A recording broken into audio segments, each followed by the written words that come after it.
നമസ്കാരം. ലോകത്തിലെ നമ്പർ 1 ശക്തിയായ അമേരിക്കയ്ക്ക് പോലും കഴിയാത്ത ഒരു നേട്ടമാണ് ഇന്ത്യ കൈവരിച്ചിരിക്കുന്നത്. ട്രെയിനിൽ ഉപയോഗിക്കാവുന്ന ഏറ്റവും ശക്തിയേറിയ ഹൈഡ്രജൻ എഞ്ചിൻ വികസിപ്പിച്ചുകൊണ്ടാണ് ഇന്ത്യ ഈ നേട്ടം കൈവരിച്ചത്. ഇന്ത്യ തദ്ദേശീയമായി വികസിപ്പിച്ചെടുത്ത ഈ ഹൈഡ്രജൻ എഞ്ചിന്റെ ശേഷി 1200 HP ആണ്. ഇന്ത്യക്ക് മുമ്പേ ഈ നേട്ടം സ്വായത്തമാക്കിയ രാജ്യങ്ങളുടെയൊക്കെ എഞ്ചിനുകൾക്ക് പരമാവധി 600 HP ശേഷി മാത്രമേ ഉള്ളൂ. എന്നാൽ അവരുടെയൊക്കെ എഞ്ചിനുകളുടെ ഇരട്ടി ശേഷിയുള്ള എഞ്ചിൻ വികസിപ്പിച്ചുകൊണ്ട് അരങ്ങേറ്റത്തിൽ തന്നെ നമ്മൾ ചരിത്രം തിരുത്തി കുറിച്ചിരിക്കുകയാണ്. ഒഡീഷയിൽ വെച്ച് നടന്ന 18ാമത് പ്രവാസി ഭാരതീയ ദിവസ് എന്ന ചടങ്ങിനോടനുബന്ധിച്ച് ഇന്ത്യയുടെ റെയിൽവേകാര്യ മന്ത്രി ശ്രീ അശ്വിനി വൈഷ്ണവാണ് ഇക്കാര്യം ഔദ്യോഗികമായി പ്രഖ്യാപിച്ചത്. ഈ എഞ്ചിന്റെ അവസാനഘട്ട പരീക്ഷണവും പൂർണ്ണ വിജയമായിരുന്നു. ഇനി അടുത്ത ഘട്ടമെന്നുള്ളത് നിലവിലുള്ള ഏതെങ്കിലും 2 സ്റ്റേഷനുകളെ ബന്ധിപ്പിച്ച് ട്രെയിൻ പരീക്ഷണാർത്ഥത്തിൽ ഓടിക്കുക എന്നുള്ളതാണ്. ഇതിനായി തെരഞ്ഞെടുത്തിരിക്കുന്നത് ഹരിയാനയിലെ 89 കിലോമീറ്റർ ദൂരം വരുന്ന ജിന്ദ് സോനിയാപട്ട് റൂട്ടാണ്. ആദ്യ പരീക്ഷണ ഓട്ടത്തിൽ 2 എഞ്ചിൻ കമ്പാർട്ട്മെന്റുകളും 8 പാസഞ്ചർ കമ്പാർട്ട്മെന്റുകളും ഉണ്ടാവുമെന്നാണ് സൂചന. ഈ എഞ്ചിന് മണിക്കൂറിൽ പരമാവധി 110 കിലോമീറ്റർ വരെ വേഗത കൈവരിക്കാൻ കഴിയുമെന്നാണ് ഇതിന്റെ നിർമ്മാതാക്കൾ അവകാശപ്പെടുന്നത്. 375 കിലോമീറ്റർ റേഞ്ചും പ്രതീക്ഷിക്കുന്നുണ്ട്. ജിന്ദ് സോനിപട്ട് റൂട്ടിലെ ആദ്യ ട്രയൽ റണ്ണിന് ശേഷം ഇത്തരത്തിലുള്ള 35 ഹൈഡ്രജൻ ട്രെയിനുകൾ രാജ്യത്തുടനീളം ഓടിക്കാനാണ് റെയിൽവേ മന്ത്രാലയം ലക്ഷ്യമിടുന്നത്. രാജ്യം ഗ്രീൻ ഫ്യൂവലിലേക്ക് മാറുന്നതിനായുള്ള നിർണായക ചുവടുവയ്പായി ഇതിനെ കണക്കാക്കാം. ഭാവിയിൽ ഇത്തരത്തിലുള്ള എഞ്ചിനുകളുടെ ചെറു രൂപങ്ങൾ സൃഷ്ടിച്ച് ടഗ് ബോട്ടിലും ട്രക്കുകളിലുമൊക്കെ ഉപയോഗിക്കാനും ഇന്ത്യ ലക്ഷ്യമിടുന്നുണ്ട്. അതോടൊപ്പം തന്നെ വിമാനങ്ങളിലും ഹൈഡ്രജൻ എഞ്ചിൻ ഘടിപ്പിക്കാനുള്ള പരീക്ഷണങ്ങൾ നടന്നു വരുന്നുണ്ട്. ഇതും കൂടി നമുക്ക് പരിശോധിക്കാം. അന്തരീക്ഷ മലിനീകരണവും അതുകൊണ്ടുണ്ടാവുന്ന താപവർദ്ധനയും ഇന്ന് ലോകം നേരിടുന്ന ഏറ്റവും വലിയൊരു പ്രശ്നം തന്നെയാണ്. ഇന്ന് നമ്മൾ നേരിടുന്ന കാലാവസ്ഥാ വ്യതിയാനത്തിന്റെ ഒരു പ്രധാന കാരണം ഗ്രീൻ ഹൗസ് ഗ്യാസുകളുടെ എമിഷൻ തന്നെയാണ്. അവിടെയാണ് ഹൈഡ്രജൻ എഞ്ചിനുകളുടെ വിജയവും. ഇതിൽ 0 എമിഷനാണ്. ആകെയുള്ള ബൈ പ്രോഡക്റ്റ് എന്ന് പറയുന്നത് വെള്ളം അഥവാ നീരാവി മാത്രമാണ്.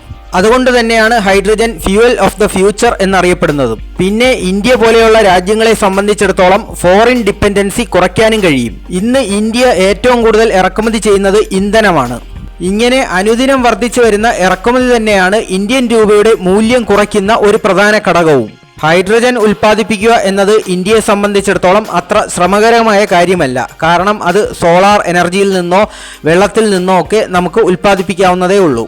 ഹൈഡ്രജനിൽ സ്വയം പര്യാപ്തത നേടുക എന്ന ഉദ്ദേശത്തോടുകൂടി 2022 ജനുവരി 4 കേന്ദ്ര സർക്കാർ തുടങ്ങിയ നാഷണൽ ഗ്രീൻ ഹൈഡ്രജൻ മിഷനിലേക്കുള്ള ഒരു നിർണായക ചുവടുവയ്പായി നമുക്ക് ഈ നേട്ടത്തെ കണക്കാക്കാം. 2030ഓടെ ഇന്ത്യയുടെ hydrogen production capacity 5 million metric ടണ്ണായി ഉയർത്തിക്കൊണ്ട് ഒരു ഗ്ലോബൽ ഹബ്ബായി പ്രവർത്തിക്കാനാണ് ലക്ഷ്യമിടുന്നത്. ഇനി നേരത്തെ പറഞ്ഞതുപോലെ ഹൈഡ്രജൻ പവേർഡ് എയർക്രാഫ്റ്റിന്റെ കാര്യത്തിലേക്ക് വരാം. ഇന്ന് ഏറ്റവും കൂടുതൽ മലിനീകരണം ഉണ്ടാക്കുന്നതോ അല്ലെങ്കിൽ ഓസോൺ പാളിക്ക് വിള്ളൽ ഉണ്ടാക്കുന്നതോ ഒന്നും ഭൂമിയുടെ ഉപരിതലത്തിൽ കൂടി ഓടുന്ന വാഹനങ്ങൾ കൊണ്ടല്ല, മറിച്ച് വിമാനങ്ങൾ തന്നെയാണ് ആ മേഖലയിലെ പ്രധാന വില്ലൻ. അതുകൊണ്ട് വർഷങ്ങൾക്ക് മുൻപ് തന്നെ നിലവിലുള്ള വിമാന ഇന്ധനത്തിന് ബദലായ ഒരു ഇന്ധനം വികസിപ്പിച്ചെടുക്കാനുള്ള ശ്രമത്തിൽ തന്നെയായിരുന്നു ശാസ്ത്രജ്ഞർ. വിമാനത്തിലും ഹൈഡ്രജൻ എഞ്ചിൻ വെച്ചുള്ള പരീക്ഷണങ്ങൾ നടന്നു പോന്നിരുന്നു. ഇതിൽ ഒരു നിർണായക ചുവടുവയ്പായിരുന്നു റഷ്യൻ നിർമ്മിത Tu-155 പ്രോട്ടോടൈപ്പിന്റേത്. 1988 ഈ പരീക്ഷണം. ഇതിൽ റഷ്യ ഒരു ഹൈബ്രിഡ് ടെക്നോളജിയാണ് ഉപയോഗിച്ചത്. എന്നാൽ പൂർണ്ണമായും ഹൈഡ്രജൻ മാത്രം ഉപയോഗിച്ചുകൊണ്ട് ഒരു വിമാനം പറത്തിയത് 2008 ബോയിങ് കമ്പനിയാണ്. മലിനീകരണ വിമുക്തമാണെങ്കിലും ഫോസിൽ ഫ്യൂലുകളെ അപേക്ഷിച്ച് ഹൈഡ്രജൻ ചില വെല്ലുവിളികൾ ഉയർത്തുന്നുണ്ട്. ഇതിൽ നമ്മൾ അറിയേണ്ട പ്രധാന ഘടകങ്ങളാണ് എനർജി ഡെൻസിറ്റി പെർ യൂണിറ്റ് വോളിയവും എനർജി ഡെൻസിറ്റി പെർ മാസും. ഹൈഡ്രജനെ സംബന്ധിച്ചിടത്തോളം പെർ യൂണിറ്റ് വോളിയൂമിന് ലോ എനർജി ഡെൻസിറ്റിയാണ് ഉള്ളത്. എന്നാൽ വെയിറ്റ് അടിസ്ഥാനത്തിൽ നോക്കുകയാണെങ്കിൽ ഹൈ എനർജി കണ്ടന്റും. അതുകൊണ്ട് തന്നെ ഹൈഡ്രജൻ ഗ്യാസിന്റെ വോളിയം കുറയ്ക്കാൻ വേണ്ടി പരമാവധി കംപ്രസ് ചെയ്താണ് സൂക്ഷിക്കുന്നത്. അതുപോലെ തന്നെ അൾട്രാ ലോ ടെമ്പറേച്ചറായ -252 ഡിഗ്രി സെൽഷ്യസിൽ തണുപ്പിക്കുകയും വേണം. അതുകൊണ്ട് തന്നെ വിമാനത്തെ സംബന്ധിച്ചിടത്തോളം നിലവിലുള്ള ഇന്ധന ടാങ്കുകളിലൊന്നും ഇവ ഉപയോഗിക്കാൻ കഴിയില്ല. അങ്ങനെ വരുമ്പോൾ ഇന്ധനം സൂക്ഷിക്കാൻ വേണ്ടി മാത്രം പ്രത്യേകതരം ഹൈ പ്രഷർ ടാങ്കുകൾ നിർമ്മിക്കേണ്ടതായി വരും. ഇനി ഇന്ത്യ വികസിപ്പിച്ചെടുത്തുകൊണ്ടിരിക്കുന്ന ഹൈഡ്രജൻ പവേർഡ് എയർക്രാഫ്റ്റുകളെ കുറിച്ച് നോക്കാം.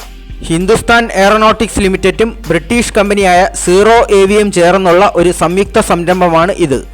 ജർമ്മൻ ലൈസൻസിന് കീഴിൽ ഹിന്ദുസ്ഥാൻ എയറോനോട്ടിക്സ് ലിമിറ്റഡ് നിർമ്മിക്കുന്ന ചെറുവിമാനമായ ഡോർണിയർ 228 എയർക്രാഫ്റ്റിലാണ് ആദ്യ പരീക്ഷണങ്ങൾ നടക്കുന്നത്.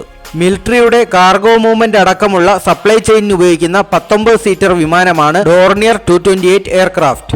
ഇതിൽ 600 കിലോവാട്ട് ശേഷിയുള്ള സീറോ ഏവിയയുടെ ZA600 ഹൈഡ്രജൻ എഞ്ചിൻ ഉപയോഗിക്കാനാണ് പദ്ധതിയിട്ടിരിക്കുന്നത്. ഇതിന്റെ പരീക്ഷണങ്ങൾ അവസാന ഘട്ടത്തിലുമാണ്. പിന്നെ ഈ മേഖലയിൽ പരീക്ഷണങ്ങൾ നടത്തുന്ന ഇന്ത്യൻ സ്റ്റാർട്ടപ്പ് കമ്പനിയാണ് ബ്ലൂ ജെ എയറോസ്പേസ്. VTOL അതായത് vertical take off and landing capability ഉള്ള ഒരു ചെറിയ വിമാനമായ H2E VTOL എയർക്രാഫ്റ്റിൽ ഹൈഡ്രജൻ പവേർഡ് എഞ്ചിനുകൾ ഉപയോഗിച്ചുള്ള പരീക്ഷണങ്ങൾ പ്രസ്തുത കമ്പനി നടത്തിവരുന്നുണ്ട്. ഇവരുടെ പരീക്ഷണങ്ങളും അന്തിമഘട്ടത്തിലാണ്. 2026ഓടെ ഇത് ഒരു കാർഗോ ഫ്ലൈറ്റായി ഉപയോഗിക്കാനും 2030ഓടുകൂടി തന്നെ ഇതൊരു പാസഞ്ചർ എയർക്രാഫ്റ്റായി മാറ്റാനും കഴിയുമെന്നാണ് കമ്പനി അവകാശപ്പെടുന്നത്. ഏതായാലും നമ്മുടെ രാജ്യത്തിൻ്റെ എല്ലാ ഉദ്യമങ്ങൾക്കും ആശംസകൾ അറിയിക്കുന്നു. ജയ് ഹിന്ദ്.